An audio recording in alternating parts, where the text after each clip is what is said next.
आज आपका औरंगाबाद शहर में आना हुआ है। औरंगाबाद में यंग जनरेशन के लिए आप क्या मैसेज देंगे जो नशे की तरफ ज्यादा जा रहे हैं? मैं समझता हूँ कि नशा एक ऐसी लानत है जो सिर्फ औरंगाबाद में नहीं बल्कि हर बड़े शहर में, बड़े क्या अब तो छोटे शहरों तक फैल रहा है। और इसकी कुछ बुनियादी वजह हैं। एक तो बच्चों की तरबियत पे हमारा ध्यान नहीं होना। हम सब काम करते हैं, काम के हवाले से बाहर रहते हैं, माँ बाप दोनों काम कर रहे हैं, बच्चों पे तवज्जो कम होती है। और जब तवज्जो होती है तो पैसों की सूरत में हो जाती है और एक बहुत ज़्यादा आज़ादी की सूरत में होती है। तो आपके अपने बच्चों पे तवज्जो नहीं होने की वजह से उसके अंदर जो एक तन्हाई है, उसके अंदर जो एक नॉन बिलोंगिंग का एहसास है, वो फिर एक ऐसे पीयर ग्रुप से, ऐसे दोस्तों के सोबत में पूरी होती है जिनकी कोई संगत अच्छी नहीं है।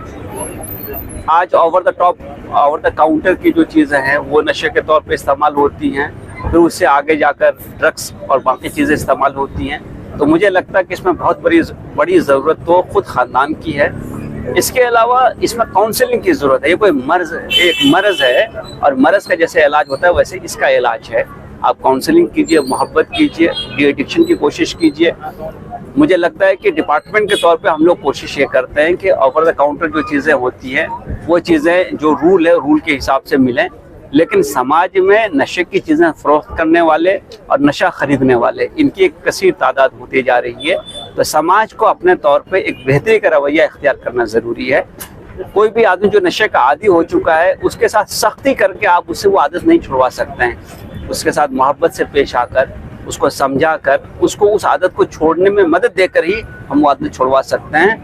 और नशे का कोई आदमी अगर एडिक्ट हो जाए तो कोई बुरा आदमी नहीं होता है। हो सकता है उसके मसाइल ऐसे हों, उसके हालात ऐसे हों जिसकी वजह से उसको एक सपोर्ट के तौर पे उस चीज़ को भूलने के लिए उस जगह पे जा रहा हो। तो मुझे लगता है कि ऐसे तमाम लोगों को जो नशे के आदी हो रहे हैं या उस रास्ते पे जा रहे हैं या उस संगत में जा रहे हैं, हम समाज की हैसियत से उसकी काउंसलिंग करें, उसका वहाँ से पीछे खींचें, उसको अच्छाई के रास्ते पे ले जाएं। उसको सपोर्ट के लिए जो चीज़ें लगती हैं, डी एडिक्शन सेंटर होगा, सपोर्ट होगा, काउंसलिंग होगा, ड्रग्स होते हैं, साइकेट्रिक काउंसलिंग होती है, साइकेट्रिस्ट की ज़रूरत होती है। इन तमाम चीज़ों का इंतज़ाम करना भी ज़रूरी है। मैं समझता हूँ कि नशे के लिए हमको एक बड़ा कॉम्प्रिहेंसिव तरीक़ा अपनाना है उसको रोकने के लिए। DCP साहब हमारे साथ हैं और भी वहाँ के ऑफिशियल से हमारी बात होती है। हमें उन तक एक अच्छा कनेक्ट रखना चाहिए, उनको रिपोर्ट करना चाहिए। कॉलेजेस और स्कूल जिनके बाहर ऐसी चीज़ें हो रही हैं उसके हवाले से भी खबर देते रहना चाहिए। केमिस्ट और ड्रगिस्ट जो हैं जिनके दुकानों से बहुत सारी चीज़ें मिलती हैं, उनको जो ड्रग्स एक्ट है उसके तहत और ख़ुद ड्रग इंस्पेक्टर और जो डिपार्टमेंट है उनके ज़रिए भी एक अवेयरनेस करना ज़रूरी है। हम बहुत जल्दी पैसा कमाने के चक्कर में नशे की चीज़ों को फ़रोख्त करते हैं, तो एक उस पर भी एक बंदिश आनी ज़रूरी है। मुझे लगता है कि ऑल इन ऑल हमको एक अच्छा समाज बनाना ज़रूरी है, तभी जाकर नशे की जो अभी एक खौफनाक सूरत हाल पैदा हो रही है उससे लोग रुक सकेंगे। उसमें सख्ती, उसमें मारपीट, उसमें किसी का बाइकआउट, उसमें किसी को लान तान करना, मुझे लगता है कि इससे बहुत ज़्यादा हम कुछ हासिल नहीं कर पाएंगे। हासिल तो सिर्फ मोहब्बत से कर सकते हैं, काउंसलिंग से कर सकते हैं, मदद से कर सकते हैं, डी एडिक्शन के सेंटर्स खोल के कर सकते हैं और उसके लिए जो साइकेट्रिक असिस्टेंस है उससे हम कर सकते हैं। हम लोग भी एक नर्म दिल रखते हैं। हमको अपनी जो जिम्मेदारियां होती हैं डिपार्टमेंट की, उसमें जैसे हमारा नारा है सद रक्षणाय खल निग्रहणाय, तो हम जो गलत करते हैं उनके साथ सख्ती करते हैं, जो अच्छे काम करते हैं हम उनके साथ जो अच्छाई का रवैया रखते हैं। तो हमको वो ज़रूरत है प्रोफेशनल, लेकिन हम अगर नर्म दिल ना रखते तो हम जस्टिस के लिए खड़े नहीं होते। हम आपकी लाइफ सेफ रहे। अभी मैं एक बड़े शायर जो आजकल दिल्ली में हैं, एक ज़माने में वो एक मुशायरे में आए मुंबई में, तो मुशायरे में मैं एज गेस्ट गया हुआ था, तो कई प्रोग्राम से मैं करते करते वहाँ पहुँचा। तो उन्होंने इससे मुझ पर कमेंट किया कि पुलिस हमेशा लेट पहुंचती है, तो ये भी लेट से आए हैं, तो कोई ताजुब की बात नहीं है। तो मैंने उनको पूछा कि कितना पैसा ले रहे हो मुशायरा पढ़ने का, और ये पैसा यहाँ से नोएडा कैसे लेके जाओगे? हम है ना, इसीलिए लेके जा रहे हो। तो हम घूमते रहते हैं इसलिए कि आप अपना जो पैसा ना ठीक से लेके जा सके। तो ये लेट वेट नहीं होता है। हम ये इंश्योर करते हैं कि आप चल रहे हैं, आपकी फैमिली के लोग, आपकी बेटियाँ बहुएं हैं, आपकी बीवियां हैं, वो जब बाजार में निकलती हैं तो उनके सब वो सेफ रहें, आप सेफ रहें, समाज जो है अपना मामूल का काम करता रहे। जो चीज़ मामूल की होती है वो मामूली नहीं होती है, उसके पीछे बड़ी जाफिशानी करनी पड़ती है, बड़ी मेहनत करनी पड़ती है। आप देखिए हम लोग वाहिद लोग जो रात में घूमते रहते हैं, रात में या तो दीवाने घूमते हैं या पुलिस घूमती है। तो हम क्यों घूमते हैं रात में? ताकि आप किसी बस स्टैंड पे उतरें, रेलवे स्टेशन पे उतरें तो आप सीधा अपना घर जा सके, बैठ करके सुबह का इंतजार ना करें। तो ये जो इम्प्रेशन है कुछ लोगों ने बना दिया है, ये ऐसा नहीं है। और मैं तो इसकी तरदीद में आपको दलील देता हूँ कि जब तक अमिताभ बच्चन फिल्मों में हीरो हुआ करते थे एज पुलिस इंस्पेक्टर, तो वो बहुत सख्त भी होते थे, उनको मोहब्बत भी होती, तो बहुत अच्छे गाने भी उगाते थे। तो कैसे सख्त दिल है? मैं तो दलील आपको दे रहा हूँ। तो ऐसा है कि हम लोग भी समाज से ही आते हैं और समाज ही में वापस जाते हैं। तो हम वही हैं जो समाज है। हमको अपनी जिम्मेदारियों की वजह से सख्ती अगर कहीं करनी पड़ती है तो प्रोफेशनल रिक्वायरमेंट है, वरना हम समझते हैं। और मेरा जो ताल्लुक लोगों से पड़ा है, मैं तो इनको बहुत अच्छा और बहुत नेक दिल और नर्म खू और मोहब्बत करने वाले लोग पाता हूँ। हाँ, थोड़ा सा एक हम दीवार रखते, जल्दी उसमें किसी को आने नहीं देते, वो एक मुश्किल है हमारी। और अभी ऐसा पता चला है कि ऑपरेशन इस हॉस्पिटल से तो आगे किस तरीके से आपने यहाँ का शेड्यूल बनाया हुआ है? अस्सलाम वालेकुम रहमतुल्लाहि व बरकातुहू। आज जो है IRC Galaxy multi speciality hospital का इनॉग्रेशन था।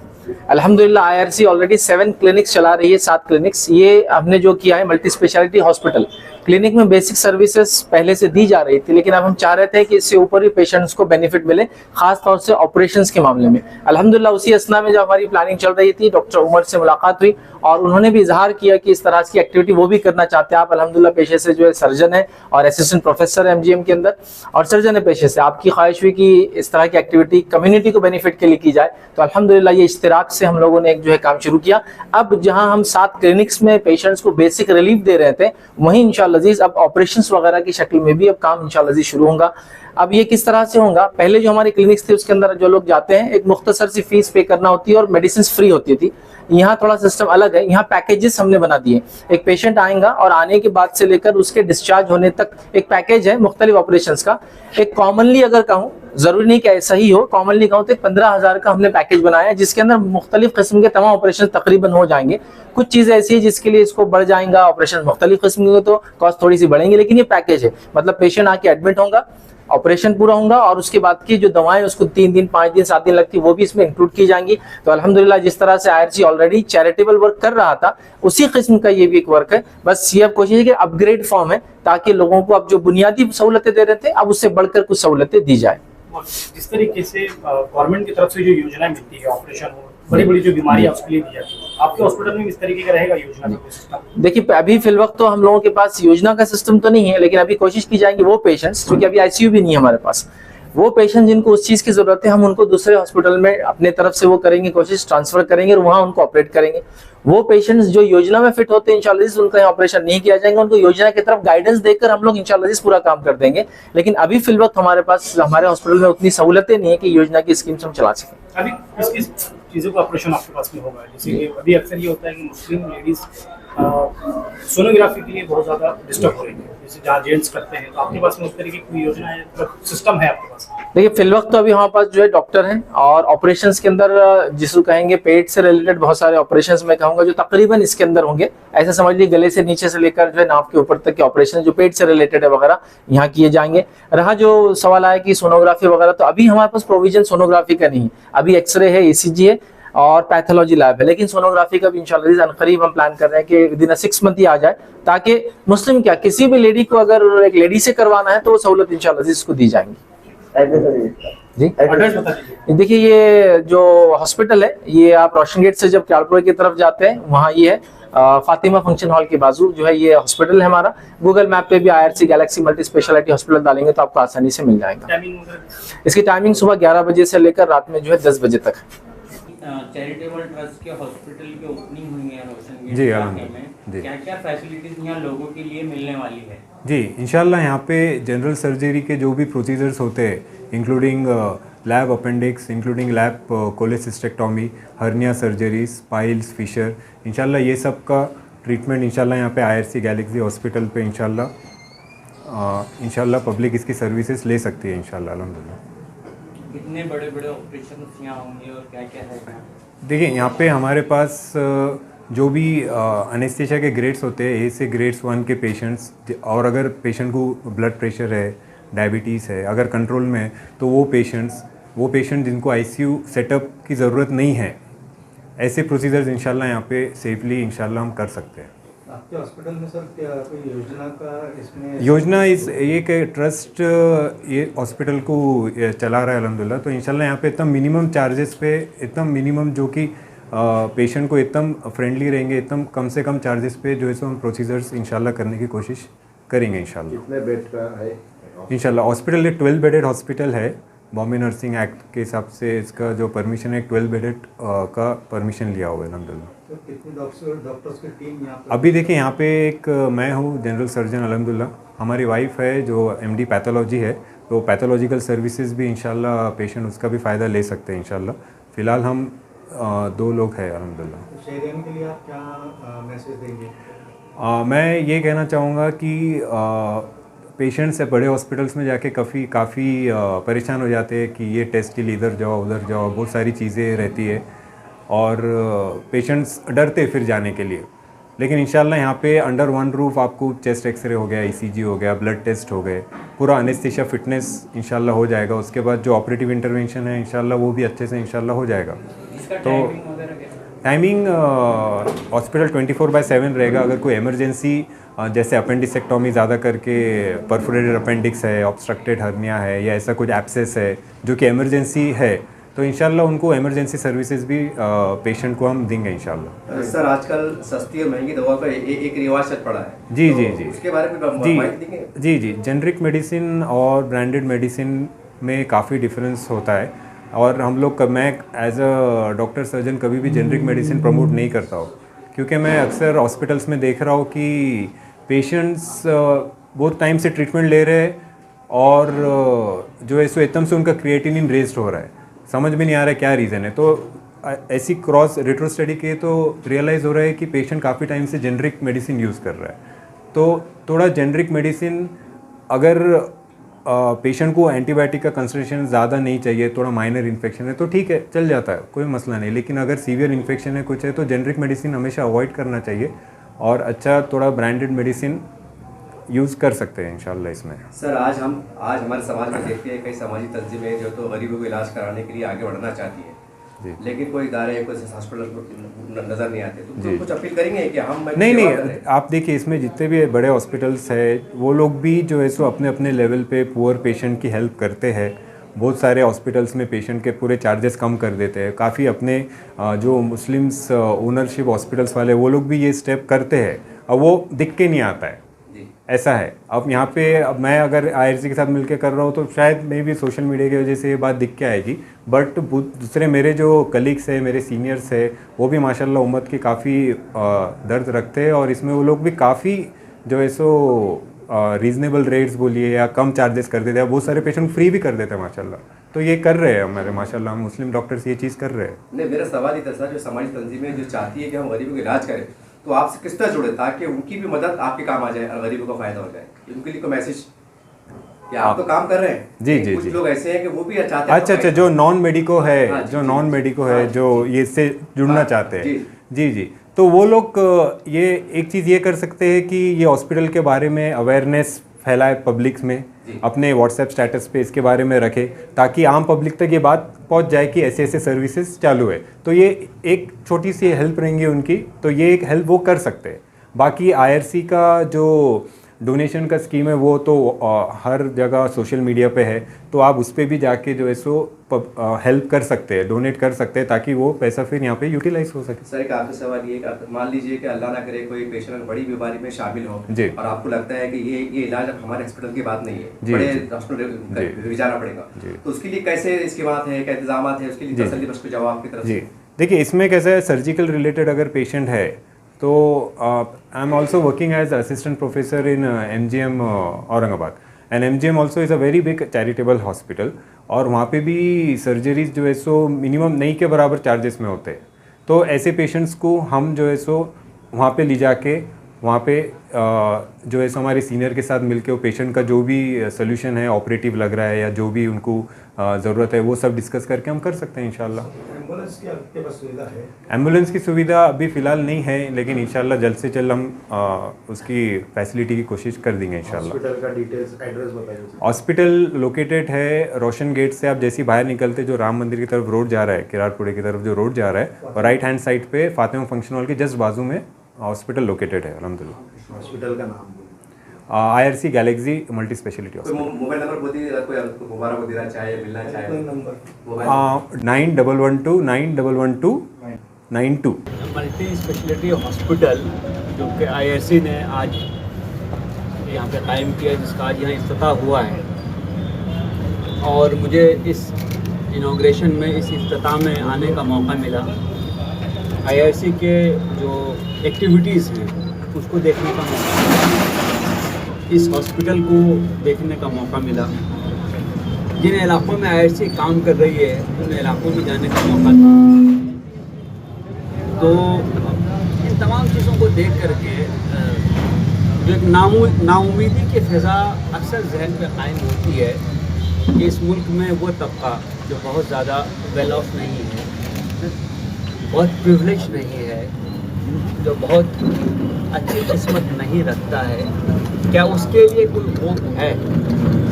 क्या उसके लिए कोई उम्मीद है? क्या ऐसे लोगों का भी कोई सहारा या वाली है? ये सवाल अक्सर जहन में आते रहता था। और आज जब मैंने इन एक्टिविटीज़ को छत्रपति संभाजी नगर और औरंगाबाद या इस जगह पे आके देखा है, तो मुझे एक खुशी का एहसास हो रहा है, एक उम्मीद मेरे जहन में बन रही है। हमने पढ़ा था कि हल जज़ाउल एहसान इल्लल एहसान सूरह रहमान में, बेशक अच्छाई का बदला अच्छाई है। ये आखिरत के ताल्लुक से सही है ही, लेकिन मुझे लगता है कि दुनिया के ताल्लुक से भी ये बात कही जा सकती है। एक छोटे से सेटअप से खड़ा करके, वहाँ से शुरू करके आज इतने बड़े सेटअप तक पहुँचना, ये तन्हा IRC का काम नहीं हो सकता है जब तक कि आपकी दुआएं, आपकी मेहनत, आपकी मोहब्बत और आपका ताउन इनको ना मिले। अपने लिए सब लोग जीते हैं, जीना भी चाहिए, लेकिन अपने से बाहर, बियॉन्ड सेल्फ, क्या हम देखते हैं, देख पाते हैं? कभी हमने दूसरे के लिए सोचा है? इस्लाम में ये कहा जाता है कि एहसान ये है कि आपके साथ जो कोई भलाई या खैर खाई करे, आप उससे बढ़कर भलाई या खैर खाई उसके साथ करें। वल अम्र बिल अद्ल वल एहसान व इताज़िल क़ुरबा। एहसान बुनियादी अखलाकियात, समाजी अखलाकियात जिसको हम कहते हैं, हमारे जो सोशल डिस्कोर्स है, जो सोशल आइडियल है, उसमें ये एक बहुत बड़ी चीज़ है। हम अच्छाई की तरफ बुलाने वाले लोग बने, दुनिया में मानी हुई अच्छाइयाँ, हम इंसाफ करें, जस्टिस करें, हम भलाई का रवैया रखें। ये भलाई का रवैया क्या है? ये भलाई का रवैया ये है कि लोग मेरे साथ जो भी करते हैं, हर हाल में मेरा रवैया उनके साथ खैर खाई का ही होगा, अच्छाई ही का होगा, उनके बेहतरी के लिए ही होगा। तो ये खैर खाई का रवैया ज़ाती ज़िंदगी में हो तो आप एक अच्छा ख़ानदान बना पाते हैं। समाज में हो तो एक अच्छा समाज बन पाता है, और इंसानियत के लिए हो जिसमें कोई तफरीक़ नहीं हो, मज़हब की, मिल्लत की, सेक्स की, जेंडर की, इलाक़े की, तहज़ीब की, ज़ुबान की। तो मुझे लगता है कि सच्ची खिदमत कौम की, मुल्क की और समाज की यही हो सकती है। IRC ने जो काम आज यहाँ पे किया है और जिस ढंग से इन्होंने इस सर्विस को ओरिएंट किया है, मुझे लगता है कि ये एक मिसाल है। इससे हम सबको बहुत सीखने की ज़रूरत है। मैं पिछले साल जब अलीगढ़ एलुमनी एसोसिएशन के जो एनुअल इजलास है उसमें कीनोट स्पीच दे रहा था, तो मैंने एक सवाल उठाया था वहाँ पर कि सर सैयद ने अपनी तमाम उम्र एजुकेशन को कायम करने, उसको बढ़ाने, एक कॉलेज, एक यूनिवर्सिटी के तामीर और तश्कील में लगा दी। उनकी ज़िंदगी में सिर्फ कॉलेज बन पाया, यूनिवर्सिटी तो 1920 में बनी है। 1920 से लेकर 2023 तक लाखों लोग उस यूनिवर्सिटी से पढ़कर निकले हैं।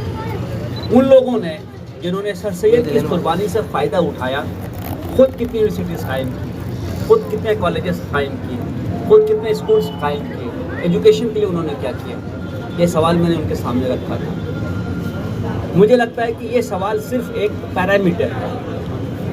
एजुकेशन की जगह पे आप हेल्थ लेके आ जाइए, एजुकेशन की जगह पे आप स्किल डेवलपमेंट लेके आ जाइए, एजुकेशन की जगह पे समाज के ज़रिए आपको जो इज़्ज़त मिलती है, जो शोहरत मिलती है, जो मर्तबा मिलता है, उसको लेके आ जाइए। ये सवाल हर जगह वैलिड है कि हमें इतना कुछ मिला हुआ है, हम ज़िंदगी में एक अच्छी जगह पे हैं, एक अच्छी ज़िंदगी जी रहे हैं, इतनी इज़्ज़त, इतनी शोहरत, इतना प्यार, इतना सब कुछ हमको मिलता है, वापस क्या करना है।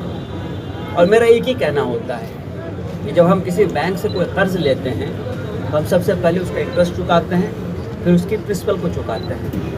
जो लोग इसको नहीं वापस कर पाते हैं हम उनको डिफ़ॉल्टर कहते हैं। डिफ़ॉल्टर पे कानून के हिसाब से हम नोटिस निकालते हैं, उसकी प्रॉपर्टी जब्त करते हैं, उसके खिलाफ कार्रवाई करते हैं। समाज से इतना कुछ लेना भी एक कर्ज है, और अगर वो कर्ज हम नहीं उतार कर गए तो यहाँ नहीं तो कहीं ना कहीं हमारी पकड़ तो होने वाली है, और हमको यही सवाल पूछा जाएगा कि बेटा तुम डिफ़ॉल्टर बन के आए हो या कर्ज वापस करके आए हो। हम कोशिश करें हम डिफ़ॉल्टर ना बने, हमने जो कर्ज लिया है उसको वापस करके अपनी आँख को यहाँ से बंद करें, अपना ये सफ़र तमाम करें, ताकि हमारा आने वाला सफ़र जो है वो खुश आइंद हो, और हम अपनी कुंठाओं की गठरी जो अपने कंधों पर लादे फिरते रहते हैं, जो कर्ज का बोझ अपने कांधों पर उठाए फिरते हैं, वो बोझ हल्का हो, हम यहाँ से वो लेके जाएं जिसको कमाने के लिए हम आए हैं, यानी अच्छा किरदार, अच्छी सीरत, नेकी, खिदमत, अच्छाई, और हम उन तमाम जिम्मेदारियों को जो इंसान के नाते हम पर आयद होती है वो अदा करके जाएं, ताकि शर्मिंदगी से हम आखिरत में न उठें। तो बस मेरी यही गुजारिश है, और मैं दुआगो हूँ कि उन तमाम लोगों ने जो ये सिलसिला शुरू किया है उनको समाज से वो ताउन मिले, वो मदद मिले कि आज एक छोटा हॉस्पिटल है 8 बेड का, कल हो सकता है ये 800 बेड का हॉस्पिटल हो, कल हो सकता है एक मेडिकल कॉलेज हो, कल ये हो सकता है कि और कॉलेजेस इसके साथ हों, और तमाम चीज़ें एक ही बुनियादी वस्फ़ के साथ चलें कि हमें लोगों की खिदमत करनी है। और यकीन मानिए जिस ढंग से पुराने ज़माने में जब हम मेहंदी पीसते थे, मेहंदी का पत्ता जो औरत पीसती थी सिलबट्टे पर, उसको कभी मेहंदी लगाने की ज़रूरत नहीं पड़ती थी, उसके हाथों में रंग अपने आप आता था। हमने ये काम किया तो हमारी ज़िंदगी में अच्छाई का रंग अपने आप आएगा। शुक्रिया।